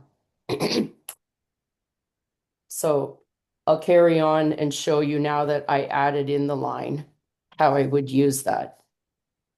So again, come up right beside my other stitch because I'm filling in. And then here I'll make sure I come up now on my line that I drew. So that'll help me get a crisper looking point on my beak if I'm always coming back accurately at that center. Okay. And so you'll see like, oh, that thread is standing up and this one isn't. The tension isn't right. You can fix that by wiggling with your needle and pulling the threads and then tugging it again. And I kind of fixed that as I went. But yeah, this little part of it is not gonna lie, this is challenging. The beaks are challenging to make the thread lie straight and the key or flat, and the key is to really line up those stitches as closely together as you can. Come out of my center line again, and then back down on that center line to tack down my V. Okay, and I just keep going and filling in. So, oops, it's 12:30 now, and we have another stitch to do. But it's not too much work, the next stitch. Okay, and so just keep going and going until you fill it in. Whoops. Oh, I caught a thread. I made a knot.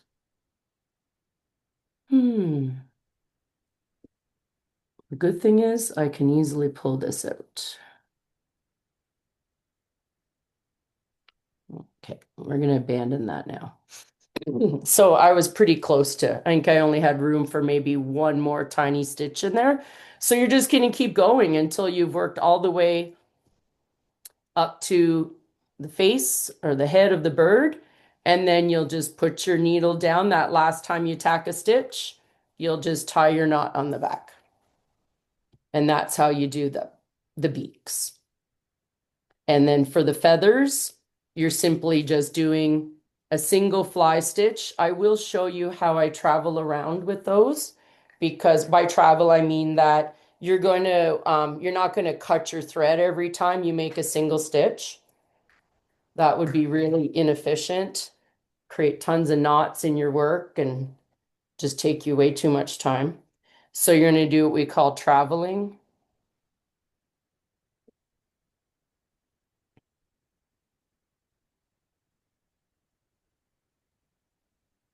Okay, so if I have this bird wing and I'm trying to decorate it with some open fly stitches, I will just simply start on the back. These are going to be little stitches because it's a small wing. Okay. And then I don't want Ys, I just want Vs. So I'm going right back in on the other side of my thread to tack down the letter V. Okay, so there's one stitch. I'm just going to jump on the back to wherever I want the next one. Nobody's going to see this after it's sandwiched into a quilt. So then if I decide I want another one, oops, right here. See, I just travel over to it. Just don't tug your thread super tight. We don't need like the Death Star grip here. And I'll make another one. And you can strategically plan them out. No harm in thinking about if you want a specific pattern, you want 3 in every row or 5 in every row. It's your bird.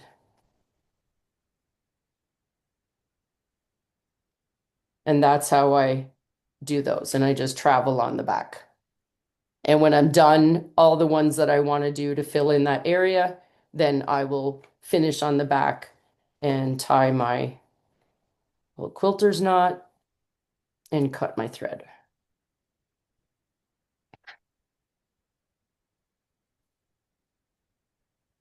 And there we go.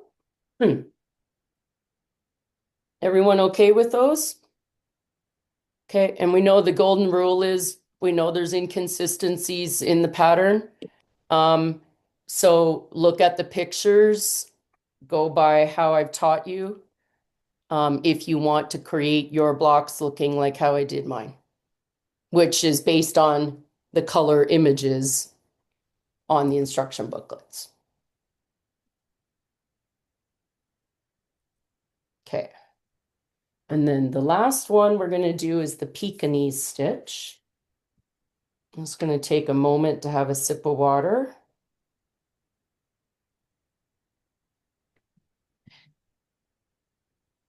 And if you do like following in the Sue Spargo book, it's on page 40.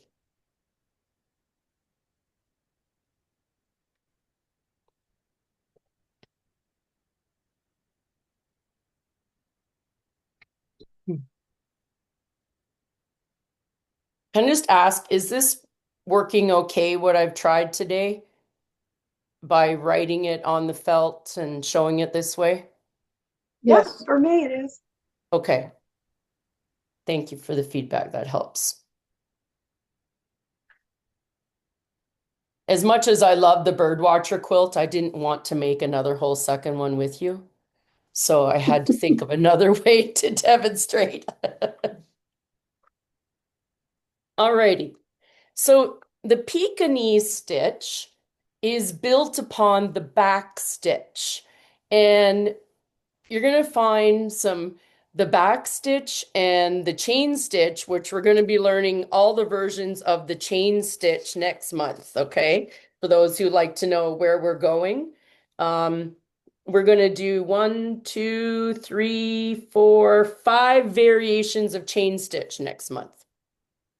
And all of that to say that the basic back stitch and the basic chain stitch are the foundation for lots of the other interesting decorative stitches, in that we can weave thread in and out of back stitches and create other stitches. And that's what a Pekinese stitch is from. So we start with a back stitch. So this is often used as an outlining stitch primarily. And let me grab a couple of samples out of the quilt. So it's on block 3 and block 10. So which ones are those? Let's see. Block 3 is the robin. And then number 10 is the blue jay. Okay. So we got the blue jay and we've got the robin. Okay. Alrighty. So on the blue jay, let's see where they're showing it. They are showing it.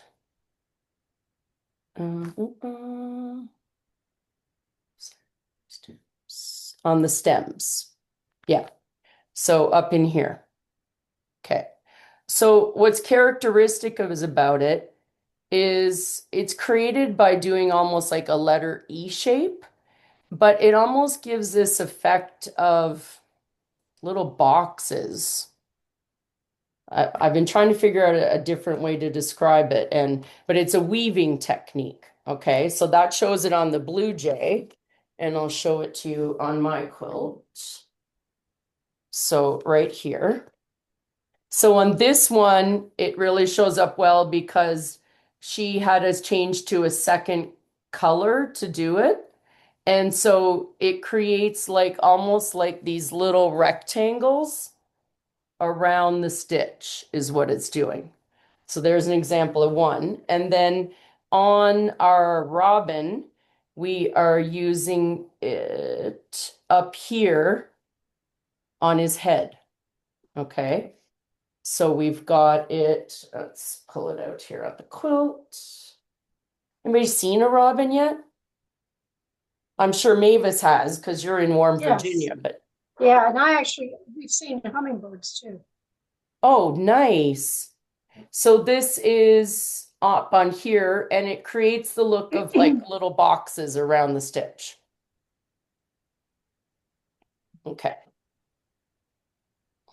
This is one where I find it helps for me.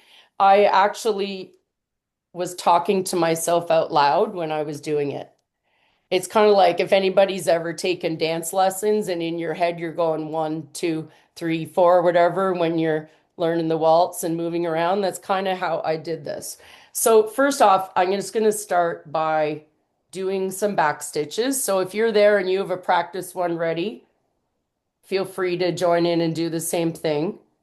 I'm just going to go and do 7 or 8 back stitches in a row here.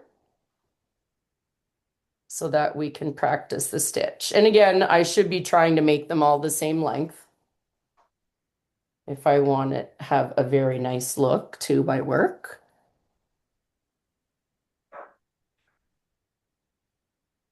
Mine are a little inconsistent today. Okay. Oh gosh, that's a terrible one.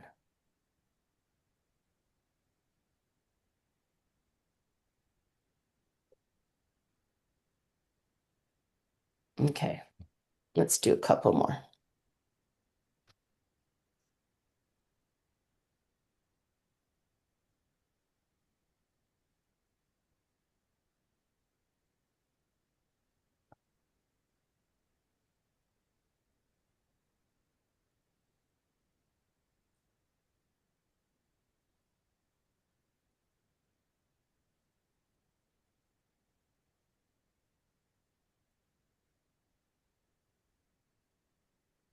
Okay, so you've done your row of back stitches and now you're here and you want to use the same thread now to carry on and do the weaving. If you didn't want to use the same thread, you would still use the same technique, but I'm going to explain both to you. So if I'm going to keep using this same thread, well, regardless of whether I'm using the same thread or not, I have to finish this last back stitch. Okay, so I've got to bring my needle through to the back. All right. If I wanted to change colors of my thread now and weave with a different color, I would simply just tie a knot here. So let's just model it. We'll pretend I'm starting with a second different colored thread. Or I could actually, might make it easier for you to see. So let's do that. If I will end it there. Now, if I want to weave with a different color, I'll get my other color of thread. It might help you understand the stitch better if I do it this way. You'll be able to see it a little better, what's happening. You'll also be able to see if I don't do it well.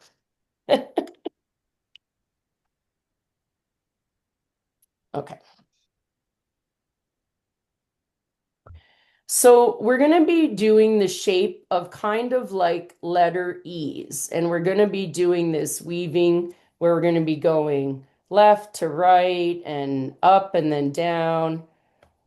And it's compared to cursive writing of a letter E shape. Okay. So I'm going to knot my thread. And all of our embroidery stitches, we always come up from the back. So here's what I'm going to do. I'm going to work left to right, okay? Because think of this as making cursive writing, and we're basically doing this with our thread. We're going to be making letter E's, starting at the left and working to the right. Okay, so we're going to bring our needle up to the front, and we're putting it in the center of that stitch, but below the thread is where I'm going to come up. Okay. So I'm going to my back. Alrighty. So if you can see, my needle is coming up below my stitch, but centered with that stitch. And I'm going to pull it all the way through. Okay. So now I have the needle on the front of my work. And you're going to see that it's making like a loop, okay? And I'm trying to exaggerate this so that you'll really see it, okay? So my loop is going to the right. This is my thread that's coming out through my fabric, alrighty? And now, because we're weaving, we use the eye of the needle and we hold the sharp point in between just like we did our woven circles, okay? And I'm going to put this under the stitch to the right. See how I did that? Okay, it's coming down from the top and I'm sliding it. Whoops, sorry, I'm one step ahead of myself. I'm going up from the bottom. My apologies.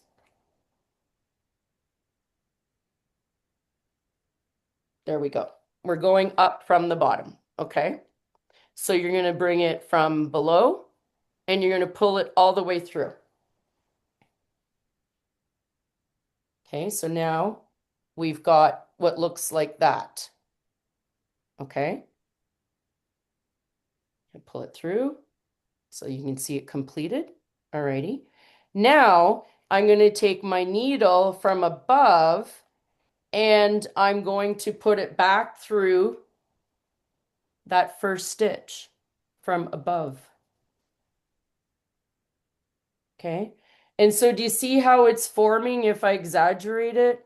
It's a little bit like a box, or it's a little bit like taking my thread and doing that motion to make a letter E. Okay, so then I pull it tight, and there it is. So it's tying a little box in between the two back stitches. Okay, now I'll carry on to do my next one. So now I'm going to come up, going to the stitch to the right.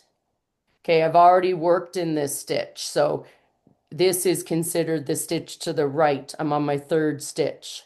Okay, so I'm going to go from underneath up, pull it through, and then I'm going to come down from the back, from the top, and I'm going over top of the pink thread, just so you know. Okay, the pink thread is staying under the eye of my needle when I'm crossing. So it's kind of like putting my eye under the back stitch, but over top of my current thread, because I'm like trying to close it up here. And then again, it creates like a motion like I did that with my thread. Okay, so this little part here, the top of my letter E, is creating that pink thread I'm seeing just on the other side of my stitch, whereas the bottom is getting all of this look. It's getting this loopy look underneath my stitch. So I'll just keep talking through doing some. And if you feel comfortable, go ahead and try. So now I'm going one over to the right. I'm coming from the bottom up. Pull it all the way. Don't pull it so tight that it jumps over my stitches. You don't want to tug it. My pink thread is staying underneath my yellow thread. Okay, so I went from bottom up. So now I'm going top down. I'm going under my back stitch, but my pink thread is staying underneath the needle so that I'm closing the loop. And there's my letter E. So I'll go again. Bottom up to the top. Start from the top. Go under the stitch, but over the working thread and pull it down to close. So again, skip over to the next stitch to the right. Work from the bottom up to the top. Come back to the stitch on the left. Go under the back stitch, but over top of the working thread and close the stitch. And so if you find they're not all closing up equally, it's nice because you can just kind of poke and tug. I use my needle end here when one of the stitches gets too loose or tight, and I can play with it to close that needle.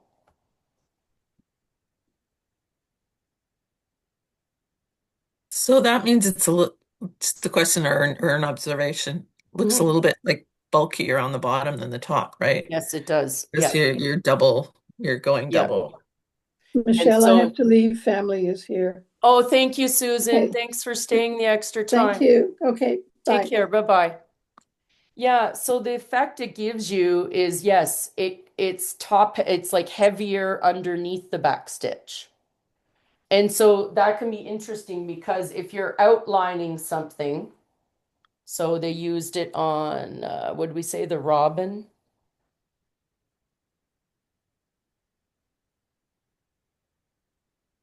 Yeah, so it helps. So I was wrong. They put the chain stitch in here. It's on this one they did it. You can play with it basically so that if you want this thicker part against the shape of the applique, right? If this is my, say I'm working on a circle shape, if I want that pink to land right on the shape, well, then I can plan the stitch that way. But let's say you wanted to be the opposite. Maybe you want to really emphasize the outer edge of the bird belly, then you could do your stitch from the opposite way. Yeah, that was my next question. Which Yeah. side would you want it Yep. to do it against So the you could essentially put the back stitch so that it's on the outer edge of it, in which case you're going to get the thick side further away from the applique. But if you want it to be thick on the line, then start it, like I would go right on the applique, and then it'll really be raised, but you'll still have that thicker edge near the outer part. Okay. You So can put as much thought into it as you want, right? If you want to play with where the colors land, especially if you're Right. using two colors. It might be easier to do with the thicker on the outside because you would be stitching against that, so you only want to have the loop. It might be harder to get in. And because it is mostly used as an outline stitch, having that thicker edge, like it really creates a nice frame around the work. So it would be on the outside. Yeah, Okay. you get that nice distinct line. And,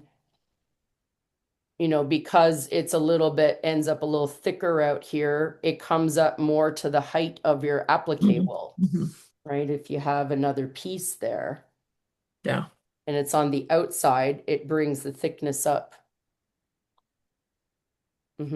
So I find the main thing with this stitch, like I literally will talk myself through it as I'm doing it.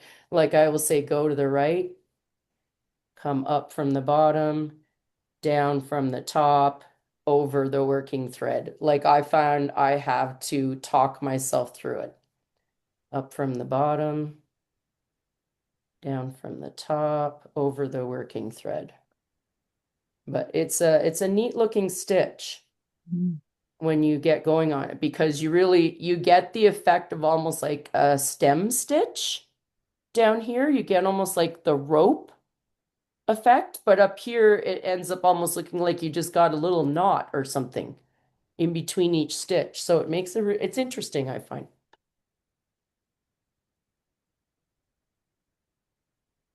So thanks for everybody's patience with going a little extra. Whoops, I meant to change cameras, not get rid of it.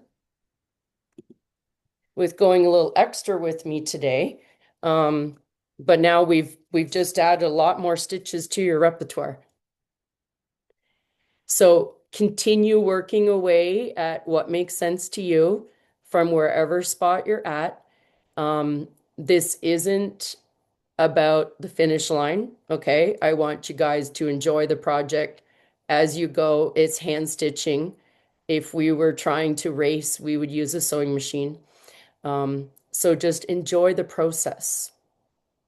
It's getting warm enough almost where everybody is that they could sit outside listening to the chirping birds while they stitch. Enjoy a nice cup of tea or coffee or vino, whatever you Thanks, and I enjoy. hope you feel better.